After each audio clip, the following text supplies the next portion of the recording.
Hi. Hi. How are you? I'm doing well. Actually, I'm the plain clothes version of this guy. Looks just like you. Yeah, sort of. He's a little shorter than I am, but he is more magical looking. But he can't do any magic. Show me a trick. See? Nothing at all. But I can show you. Would you like to see a trick? I would love to. Okay, here's a simple trick. You know the difference between a wizard and a magician, by the way? I do not. Magicians always say the hand's quicker than the eye. Do you believe that, by the way? Yes. If you ever doubt it, ask a guy with a black eye. Make sense? Here's the trick. If you take two simple rubber bands, it's called a crazy man's handcuff because your hands are hooked together, but I can escape from that like that. Is that weird? It's a little bit weird, but there's an easy explanation. See, you learn to do it incrementally, one step at a time. Like you learn to link them together like the old Chinese ring trick, but that has secret openings in it. You can't have secret openings in rubber bands, so this is impossible. That cannot be done unless you figure out a way to break one on when nobody's looking. I talk a lot, or did you notice? That gives me a chance to do the magic. Putting it back together is the hard part, but entirely possible when you in fact are a wizard. Will you say that again? When I do it again? Yes. Well, let me show you I'm the gonna old. figure out how you did that. Okay, here's what I do. See, after I stretch them out and I'm tired of doing it, I get rid of them the old school way. Is that good? Great. Okay, so first of all, looking around and hearing the sounds and the sights and the smells of the city, we're going to go this way to a very creepy old 1700s era alley. That'll be our first stop. Okay, coming up on your right is an extremely old bar. This place was called the Blue Post Pub back in the 1700s. We're going to stop right up by the door here, and a real cut and short version of it is that this lady had a unique way of taking care of business. Big, strong, over 300 pounds. The woman threw guys out.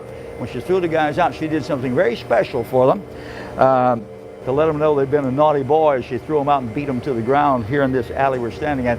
She would rip off one of their ears with her large canine-like teeth and spit it into a pickling jar inside the bar. Well, the end of the story, sadly, was her body was found right where you're standing, where I'm standing, right between where we are, this spot. The alley. The body was found here many years ago, and to this day, people walking down this alley, I don't know why, except to get to another bar, I guess, but it's pretty creepy in here. People walking down this alley will sometimes hear footsteps behind them, turn in time to see a huge hulk of a woman, they think. They're not really sure because it's just a shadowy figure. Turn and walk through this doorway. It's a doorway, not a door. It's boarded up solid. See, we have some of our bugs coming to visit as we speak. But they walk through this doorway late at night, and we've had people send videos and pictures over the years, dozens if not hundreds of them, showing a shadowy figure standing right here. The other pictures are that window. In fact, we can walk over to that window and kind of look in if you'd like. Not much to see, but you can kind of see the underbrush peeking out ever so slightly. We have people sometimes take pictures in this window during our ghost tours, and they find faces looking back at them from the dark occasionally. So that's a story of a lady named Meg. We'll leave the rest of it till you come hear the stories. We were at Captain Cook's house one night. There's a ghost story about that house. There were several people who lived there and died under strange circumstances in the same house. And we walked up. I had a private group from Philadelphia. I don't know what that has to do with anything, but they were there from out of town, is my point. And we walked up to the house, and a fellow's phone rang, and he looked. I said, "Oh my God, I thought I turned that off." And he said, it said unknown. He thought it was probably a telemarketer. He says, "Hello." I said, "What?" "No, you've got a wrong number." He said, "I'm sorry, let me cut this off." I said, "Wrong number's in the middle of nowhere." And he said, "Silliest thing," I hadn't started the story yet. We walked up and his phone rang. He said, "They were asking for Captain Cook." Somebody called a stranger's phone who happened to be on my tour and asked for Captain Cook, which is the house where we're standing in front of, and the guy died in 1796.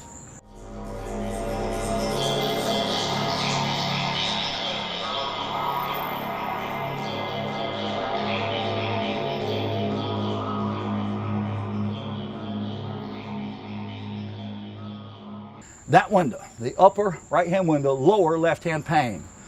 that has been the scene of more pictures than any other location in all the stories we have here.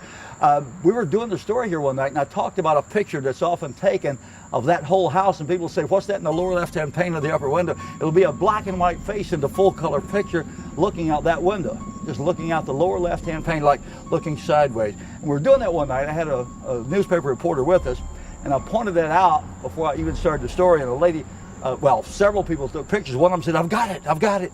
And the reporter ran over and says, hey, can I see? And we all looked, and in the picture was that face. I'd seen it before, and there it was, looking out that window. Before this house was built here in 1860 and completed in 1861, just 2 years after Dr. Belman built his house across the street. This is another doctor, Dr. Price, built this house. And this was the Gallows. And on this property for almost 100 years, they had men, women, and children hanged here. They hung children? Yeah, see, that's the reaction I was waiting for. Usually women get all, what do you mean they hang children? And they're going to fight me because I said they hang children. Yes, they did.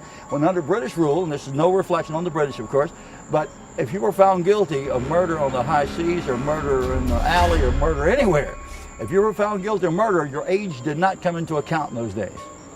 If you were found guilty of something that was punishable by death by hanging, and that was the only punishment they had, death by hanging in those days, if you were a small child, you could be hanged. And we're told, and I don't really want to know the numbers, but I'm told that there were several children hanged on this location.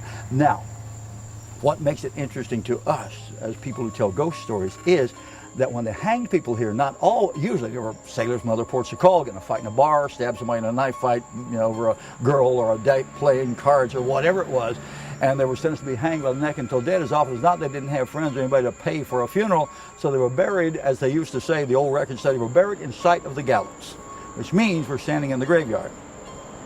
To this day. There are dead bodies under us. Yeah, they've gotten, we think, most of them out. Dr. Belman built his home here after the gallows were closed. In fact, they closed in 1859. There were no more hangings, and they said it is a way of putting people to death. He built his house here 2 years later and should have thought twice about it, I guess, because he started having strange things happen. For one thing, the family would get up in the morning and find baby snakes on the floor. Apparently, the snakes were breeding in the walls of the house, and it was warm inside and cool outside. And when they were hibernating or whatever, they'd come down and find snakes. Oh, they're everywhere. Just kidding. That has a name. He gave it the name, by the way. And that's what I say. In different books, they have him given a different name. Doesn't matter. But he gave the ghost a name, thinking that children were not as afraid of something with the name as just some unknown creature in the night. So he brought a rocking chair one day and placed it in this room we were standing in front of. This was the family room. And it worked like a charm, because then the kids would sit around for hours and watch the chair. And if it started moving, they said, look, and they'd bring friends over and say, come on, Robert, don't let us down, rock the chair. And they had stories that sometimes the ghost would rock the chair. Many years later, it became an architectural firm, which it is now. And we've had a couple of things happen with the architect, and he's one of our favorite stories. He said that he suddenly felt he got very cold as he was working after hours to complete some schematics or some sketches for a client the next morning. He heard footsteps, and he felt very cold. Well, first of all, he went out in the hall and thought somebody was just leaving, went to the front door and looked out. Well, nobody was there, but he heard cars going by, so he assumed somebody was leaving. He checked the thermostat, and it was normal. In fact, in the hallway, it was warm by comparison to his office, which was cold. So he went back in there, and it was freezing cold. He couldn't figure out why that was, because there were no zones. It was all one thermostat that controlled the whole building, but that room was very cold. And as he looked up this window, I'm pointing at the lower right-hand pane of this one, started to fog up, and then eventually the whole window fogged up, and he was standing there looking at that and says, then he heard footsteps again. This time, obviously on the stairway coming down, and he went out, and he looked and didn't see anything, went back, and they got closer, and then he got panicking. There's somebody robbing us. There's somebody in here. It's very dangerous. And he looked around, got a candlestick, the heaviest thing he could find for a weapon. He decided he'd go out there, and he would jump out and scare the guy. And he stood there waiting, and when he heard the footsteps get to the bottom of the stairs, he jumped out, ah! Screamed like that. You okay? Yeah. There wasn't anybody there. In fact, he stood there and he heard the footsteps continuing, but he was looking. He couldn't see anything, but it sounded like they came close, went right through him into the room behind him, and the door slammed, and then he came back to his senses, turned around, grabbed the doorknob, and found it was locked. Well, he quit by phone the next day. Don't know what happened. Later, the owner said, There's no lock on that door. There's no way to lock that door. But he turned it and he couldn't open it for some strange reason. So that's just a little bit of the story. The aftermath is, people will often take pictures of that old historic building. It's now called the Price Goss House, the two families who lived there over the years. And as often as not, find either one of the windows fogged up. We've seen that on the tour too. One window, not the whole thing, just one window fogged up. Or a face looking out a window. There's no explanation of why. That's the Price Goss House, where the Gallows used to be. Or as we call it, that's the house on Gallows Hill.